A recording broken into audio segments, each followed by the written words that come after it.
Siasa ni wenge duto koro ng'iyo okang' ma Senet dhi kawo bang' od bura mamalo chwalo paro mar golo jalup jatend piny Kenya Rigathi Gachagua e apisi. Moko kuom jolony e siasa kod chike neno ni ponono ni od bura mar Senet ogole e apis, doho dhi wito oko okang' ma kamano. Kaka jafwambo marwa mar siasa Chris Owino leronwa, okinde mamoko to wacho ni uma mar Gachagua e siasa ma pachoka koro osechopo e giko.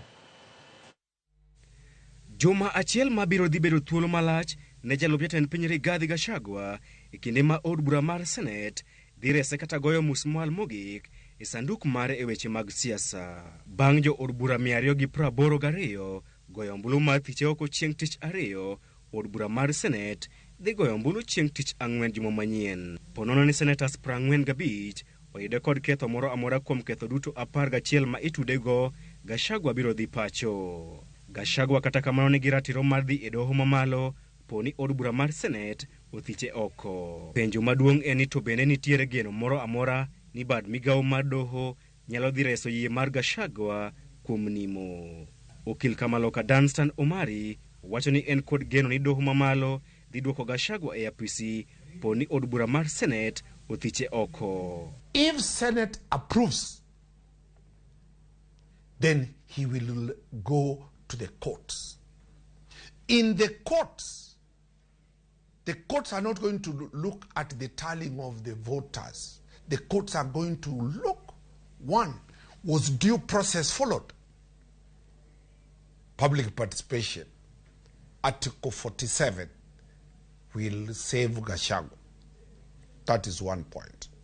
There was no public participation. Kata kamano, okil Kamaloka Ochieng Gor kod Kenneth Amondi to neno ni mar Gachagua oserumo. Biro bedo matek kabisa mondo mi courts ma Kenya overturn the process. The reason omiacho kamano en ni interest mar court kabisa impeachment proceedings onego bedi kaluwore gi the process, the due process. Matiende ni in kaka deputy president benu mi chance mar keto response mari bende ne oyieni ma ibiro before the Senate gi wakinde ni mo winji oterie do to kiwach gik ma jomoko osetimo iwacho acha ni an okela ka nikech kama to mae kaka duoko to kinya wacho ni ayie ni asetimo ma to nasetime nikech ng'ato notime nikech ni winjo ko wacho ni president be ne ka ne deputy kiano wewi IG kata notimo kama koro embo wachino timo kama nikech nosomo koro mano oseyie ni gino notimo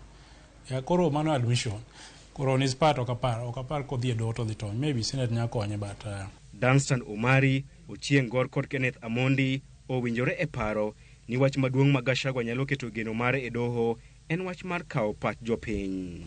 King'iyo dwaro mar kawo pach jopiny kata miluongo ni public participation en gima courts otemo wuoye mang'eny ahinya ma bende king'iyo ka nithicho Governor Wambora mane gimomiyo nodok office kani wacho ni noko penj jopiny wach. Kata kamano Danstan Omari onyono tiende piny ni doho dhi wito oko bura mar thicho oko Gachagua e wi chenro mar kawo pach jopiny ma owacho ne otim e yo mawethweth. The decision of the Supreme Court is that presidential elections end at the polling station. So, were those people who voted Gachagua at each polling station asked that question?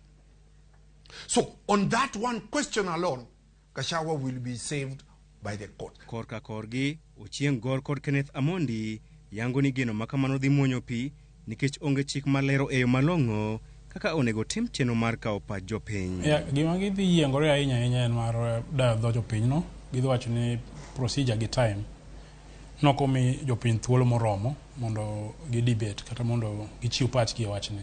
Koro gimnyalo wacho ni thuolo nok nitie moromo mar jopiny chiwo pachgi. Kata kamano court be biro ng'iyo ni parliament notemo within that short time mane gin gono thuolo machuok mane gin gono ne gitemo. Ochieng Gor medo lero ni onge kama chik oyango ni nyaka kaw pach jopiny e wi chenro mar thicho oko jalup jatend piny. Danstan Omari olieko ni ponono ni Gachagua odhi e doho bura mare dhi yware kuom thuolo malach gino madhi miyo bedi apisi nyaka yiero mabiro. The courts are likely to stay the decision of the High Court, of the Senate. And the courts have 4 layers. Kenyans, you are aware about the BBI. It started from the High Court, ended at the Supreme Court. The impeachment motions for Wambora started from Embu County Assembly. It went to the Senate. Wambora was ousted. It went to the High Court. It went to the Court of Appeal. It went to the Supreme Court. By the time the Supreme Court was deciding the matter, Wambora had served his 10 years.